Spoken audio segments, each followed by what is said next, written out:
Hi there, students. The Boondocks. Okay, the Boondocks is a noun. It's a place. Yeah.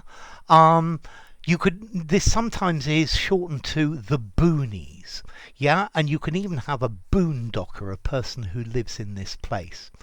Okay, this is pure American English. Yeah, I think Brits would understand this. I'm not sure they'd use it though. So, he lives out in the boondocks. He lives in the middle of nowhere. I would say in the sticks. Yeah, a rural area where there are very few people. Yeah, he lives in the boondocks. He lives out in the sticks. He lives in the middle of nowhere. Yeah, he lives in off the beaten track in a one horse town. Yeah, beyond the end of nowhere.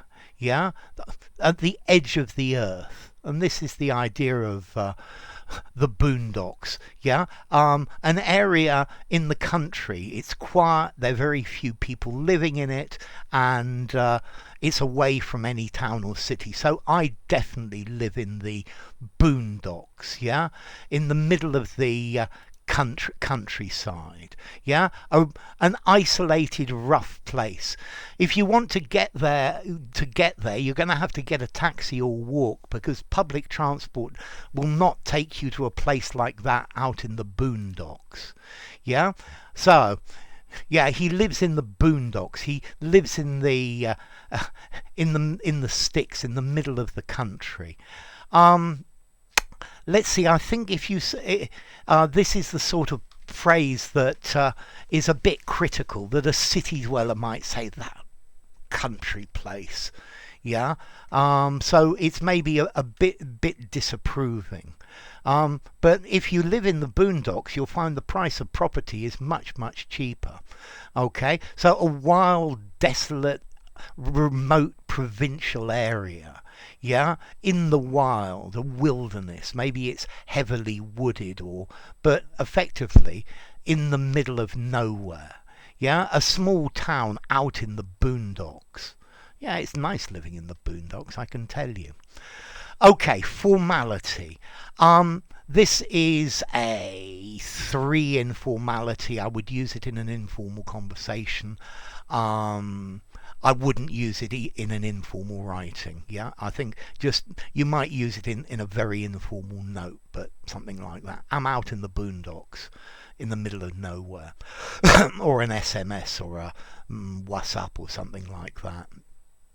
Okay, the origin of this word is quite interesting. It comes from Tagalog, from the Philippines. Yeah, and during the Philippine-American War, after the Spanish-American War, this word started to be used by American soldiers because it comes from the Tagalog word bundok, meaning mountain. I'm sorry if I got the pronunciation wrong. And the American soldiers, the occupying American soldiers, started using this word to refer to in the mountains, in the countryside. Yeah, and then in the Second World War, the Americans used this a lot more. And for example, they had shoes called boondockers. Yeah, and soon the military boots got called boondockers as well.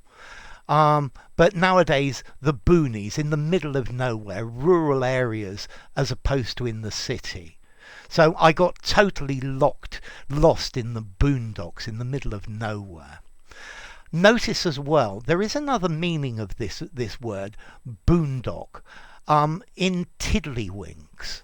I might make a video about how to play tiddlywinks. I think this is maybe a rather British game, but look up tiddlywinks if you want to find the other meaning of boondock. Okay, so boondocks, an American word, in the boondocks, in the middle of nowhere, slightly looking down on people from the countryside. So, enough. If you enjoyed the video, give it a rating, subscribe to my channel, and I'll see you soon. Bye for now. Boondocks. Yeah, I live in the middle of the boondocks.